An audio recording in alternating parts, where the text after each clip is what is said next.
Hey everyone, today we are going to look at the Hela, the newest all synergy hero in Omniheroes. She's the Fate Summon hero. You can't get her in any other way than Fate Summon. Fate Summon costs 2000 diamonds per one.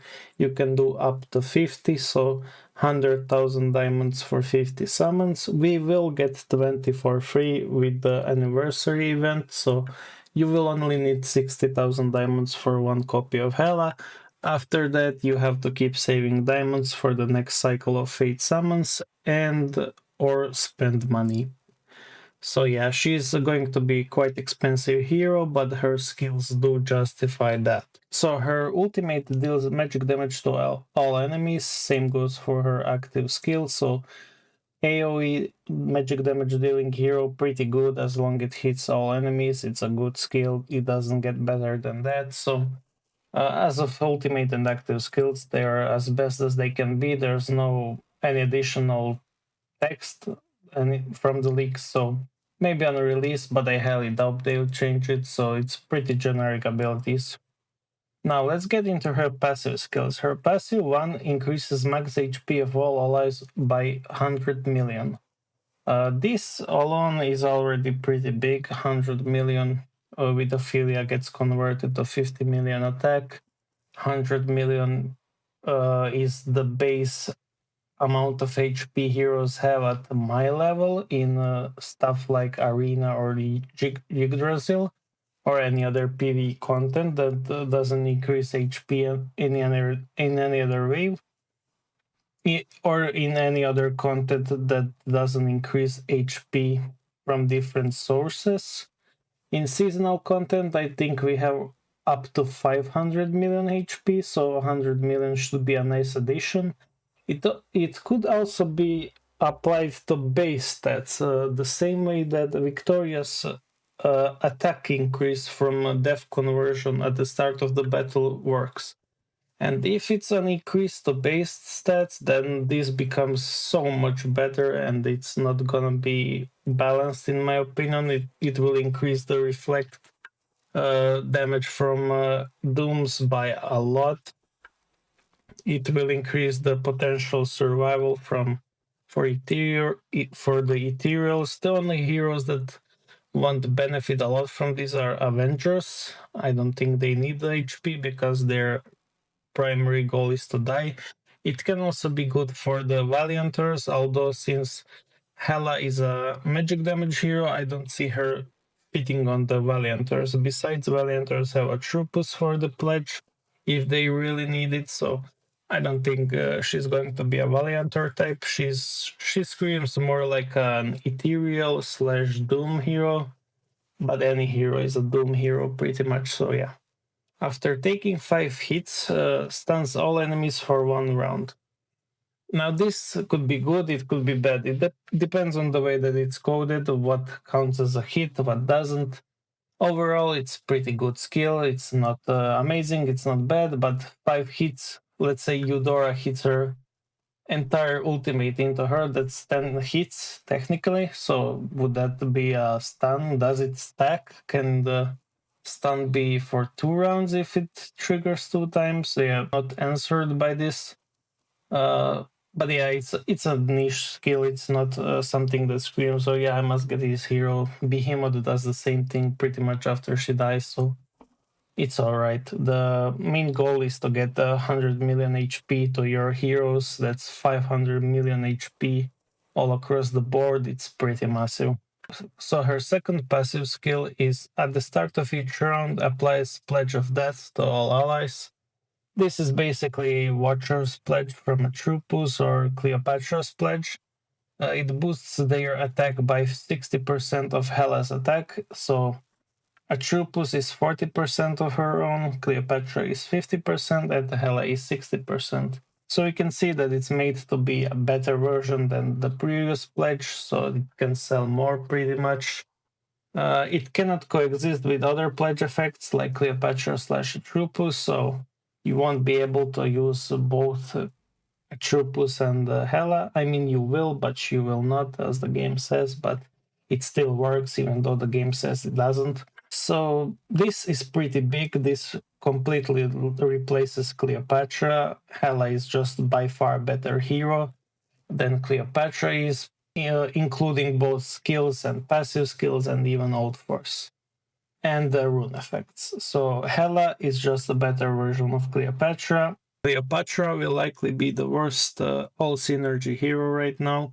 It's going to be either Victoria or Hela in the first place. I'm not entirely sure yet. If we take a look at the most clear records in current Rift Odyssey, they run Victoria and the Trupus and then a pledge hero in the second team. And you cannot run the all synergy heroes more than one in a single team.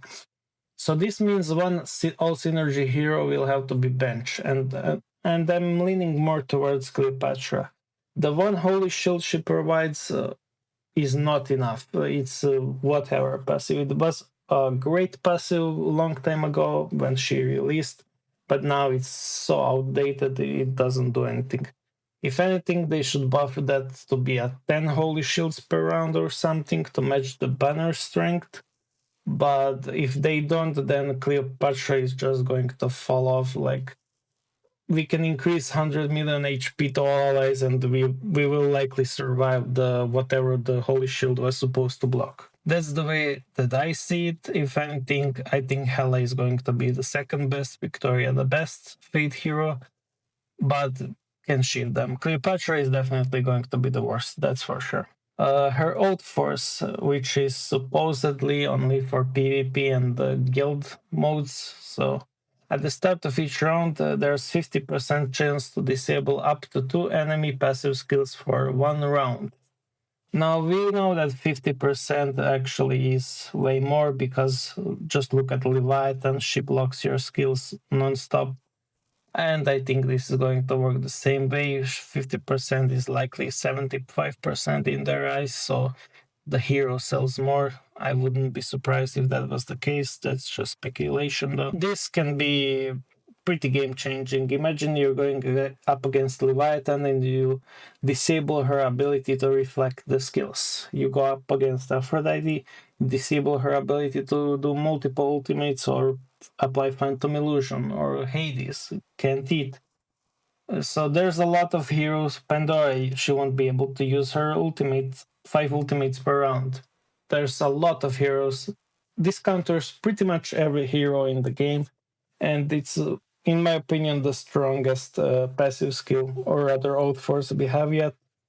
I'm not sure how they're going to balance this. It's still RNG. It's 2 enemy passive skills, so it's only 1 hero with 2 passive skills, or 2 enemy heroes and both passive skills. I'm not sure how I'm supposed to read this, but any way you read it, it's pretty broken and it's going to impact the fights a lot.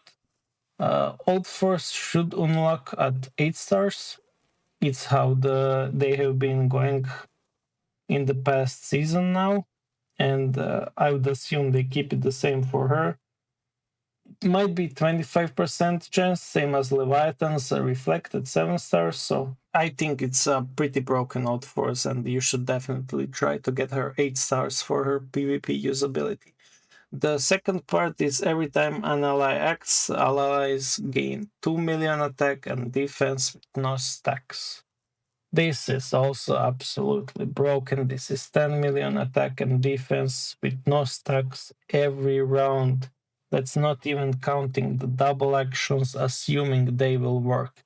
You can use Gourd with this. It becomes 4 million attack and defense every round for 2 rounds or 3. It's absolutely unreal. This hero is going to be the best hero in the game, probably.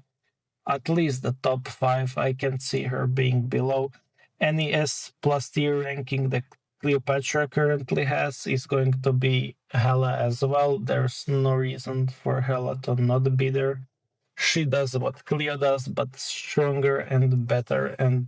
And lastly, her rune effect, pledge of that boost. So Epic increases 50% the enhancement, Tutu is 75%, and Legendary is 100%. How her Legendary runes, the pledge increases the all allies attack by 120% of Hela's attack.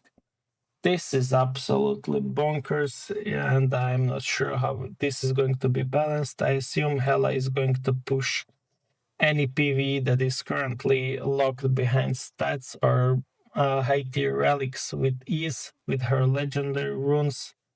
Although a legendary rune is $100 per one, so $400 for legendary runes, unless you go and buy epics and then evolve, it's much cheaper. I was just doing that. Overall, I think she's absolutely broken, an absolute must have. Likely going to change the way that I suggest beginners to save up for fourth oath. This might not be the case anymore. It might very likely become save 100,000 diamonds for the Fate Summon and just summon on Hela for 2 seasons straight to get her 7 stars, and then third season for 8 stars. So yeah, I think that's about it. I think I said it all. She's going to be a PvE beast, a PvP beast, and yeah, good luck in the battles in the next video.